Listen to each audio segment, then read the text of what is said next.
Hi friends, நான் உங்கள் Sumathi. Welcome to பட்டஸ் ஃபுட் ஜோன். இன்றைக்கி நம்ம ரொம்பவே டிஃப்ரெண்ட்டாக பலாப்பழத்தை வச்சு ஒரு பிரேக்ஃபாஸ்ட் ரெசிபி தான் பார்க்க போகிறோம். இந்த ரெசிபியை நீங்கள் பிரேக்ஃபாஸ்ட்டாவோ டின்னராகவோ இல்லை ஈவினிங் ஸ்நாக்ஸாக கூட நீங்கள் எடுத்துக்கலாம். ரொம்பவே சூப்பராக இருக்கும். வீடியோக்குள்ளே போகிறதுக்கு முன்னாடி நீங்கள் நம்ம சேனலை சப்ஸ்கிரைப் பண்ணாமல் இருந்தால் சப்ஸ்கிரைப் பண்ணிக்கோங்க. கூடவே பெல் ஐக்கானை கிளிக் பண்ணி ஆல் ஆப்ஷனை சூஸ் பண்ணி வச்சுக்கோங்க. அப்போ தான் நான் எந்த வீடியோ போட்டாலும் நோட்டிஃபிகேஷனாக உங்களுக்கு வரும்.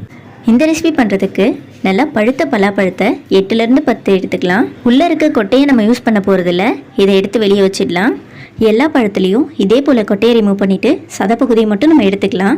இந்த பழத்தை ஃபுல்லாக மிக்ஸி ஜாரில் சேர்த்துட்டு கொஞ்சம் கூட தண்ணி விடாமல் ஃபைன் பேஸ்ட்டாக அரைச்சி எடுத்துக்கலாம். பழம் ஃபுல்லாத்தையும் ஃபாஸ்ட் மோடில் வச்சு அரைச்சிடாமல் ஃபஸ்ட்டு ஒரு 30 செகண்டுக்கு பல்ஸ் மோடில் வச்சு அரைச்சிக்கோங்க. பல்ஸ் மோடில் அரைக்கும் போதே முக்கால்வாசி அரைஞ்சிடும். அடுத்து ஒரு 1 நிமிஷத்துக்கு ஃபாஸ்ட்டாக வச்சு அரைச்சிக்கோங்க. பாருங்கள், பலாப்பழம் எந்த அளவுக்கு கிரைன் ஆகிருக்கு. இதை வேற ஒரு பவுலுக்கு மாற்றிடலாம். கொஞ்சம் மாவு பேசியதுக்கு ஏற்ற மாதிரி அகலமான பாத்திரமாக எடுத்துக்கோங்க. இந்த பியூரியில் நான் கொஞ்சம் கூட தண்ணி சேர்க்கலை. உங்களுக்கு சப்போஸ் அரையலைன்னா கொஞ்சமாக தண்ணி சேர்த்து அரைச்சிக்கோங்க. இது கூட சேர்க்கறதுக்கு 1 கப் அரிசி மாவு எடுத்துக்கலாம். நம்ம அரைச்சி வச்ச பியூரியோட திக்னஸ்க்கு ஏற்ற மாதிரி மாவு 1 கப்புக்கு அதிகமாகவும் ஆகலாம், 1 கப்புக்கு கம்மியாகவும் ஆகலாம். மாவு மொத்தத்தையும் சேர்க்காம கொஞ்சம் கொஞ்சமாக சேர்த்து நல்லா மிக்ஸ் பண்ணி பாருங்கள். ஃபஸ்ட்டு நான் 1/2 கப் மாவு தான் சேர்த்து மிக்ஸ் பண்ணேன். மாவு பத்தாததுனால கூட கொஞ்சமாக சேர்த்துக்கிறேன். சப்போஸ் பிசைஞ்சு முடிச்சதுக்கப்புறம் மாவு ரொம்ப கெட்டியாக இருந்ததுன்னா கொஞ்சமாக சுடு தண்ணி தெளித்து பிசைஞ்சிக்கோங்க. அப்போ மாவு இலக்கமாகிடும். நம்ம இன்றைக்கி பழத்தில் இடியாப்பம் போல் ஒரு ரெசிபி தான் பார்க்க போகிறோம். அதுக்கேற்ற மாதிரி நீங்கள் மாவு பிசைஞ்சிக்கோங்க. அந்த பல்ப்புக்கு எவ்வளோ மாவு கரெக்டாக இருக்குமோ அந்தளவுக்கு மட்டும் சேர்த்து பிசைஞ்சிக்கோங்க. நான் இன்றைக்கி 1 கப் மாவு எடுத்தேன். எனக்கு 3/4 கப் அளவு தான் யூஸ் ஆச்சு. இந்த மாவு கூடவே கலருக்காகவும் டேஸ்ட்டுக்காகவும் கொஞ்சமாக மஞ்சள் தூள், 1 பிஞ்ச் அளவு உப்பு சேர்த்துடலாம். நம்ம செய்கிற ஸ்வீட் திகட்டாமல் இருக்கிறதுக்கும் ஸ்வீட்டை கரெக்டாக பேலன்ஸ் பண்ணுறதுக்குன்னா நம்ம உப்பு சேர்க்குறோம். இதை நீங்கள் ஸ்கிப் பண்ண வேண்டாம். மஞ்சள் ஆப்ஷனல் தான், நீங்கள் வேணும்னா சேர்த்துக்கலாம். மஞ்சள் சேர்த்து பண்ணுறதுனால எந்த ஒரு டேஸ்ட்டோ ஃப்ளேவரோ மாறாது. பாருங்கள், மாவு ரெடி ஆயிடுச்சு. இந்தளவுக்கு இருக்கணும். நம்ம ரெடி பண்ண மாவு இந்தளவுக்கு சாஃப்டாக இருந்தால் தான் முறுக்கச்சில் சேர்த்து புழியறதுக்கு கரெக்டாக இருக்கும். பாருங்கள், நான் எடுத்த 1 கப் மாவில் 3/4 கப் மாவு தான் எனக்கு யூஸ் ஆச்சு. பியூரியோட திக்னஸ்க்கு ஏற்ற மாதிரி உங்களுக்கு கூடவோ குறையவோ செய்யலாம். இடியாப்பம் புழியறதுக்கும் அடுத்த சைஸில் ஒரு அச்சு இருக்கும் இல்லையா, அதை எடுத்துக்கலாம். ஓமப்பொடி ரெடி பண்ணி யூஸ் பண்ணுவாங்க இல்லையா, அந்த அச்சு தான். முறுக்கச்சி ஃபுல்லாக கொஞ்சமாக எண்ணெய் தேய்ச்சிட்டு நம்ம மாவை இன்சர்ட் பண்ணிடலாம். நம்ம ரெடி பண்ண மாவுலேருந்து கொஞ்சமாக எடுத்து ஓவல் ஷேப்க்கு உருட்டிக்கலாம். முறுக்கச்சிக்கு ஏற்ற மாதிரி மாவு ஃபுல்லாகவோ பாதியாவோ செட் பண்ணிவிடுங்க.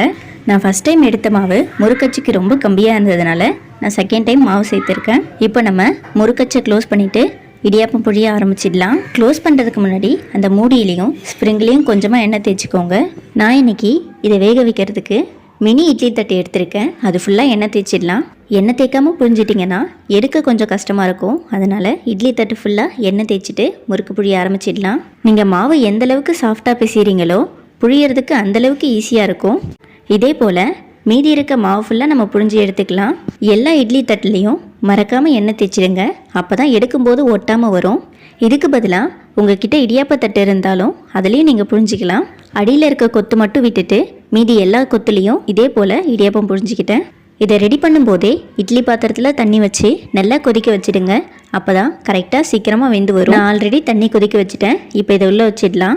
5 நிமிஷம் வெந்தாலே போதும், சூப்பராக ரெடி ஆகிடும். பாருங்கள், நம்ம ரெடி பண்ண இடியாப்பம் ஃபுல்லாக வெந்துடுச்சு. இதை வேற ஒரு பிளேட்டுக்கு மாற்றிடலாம்.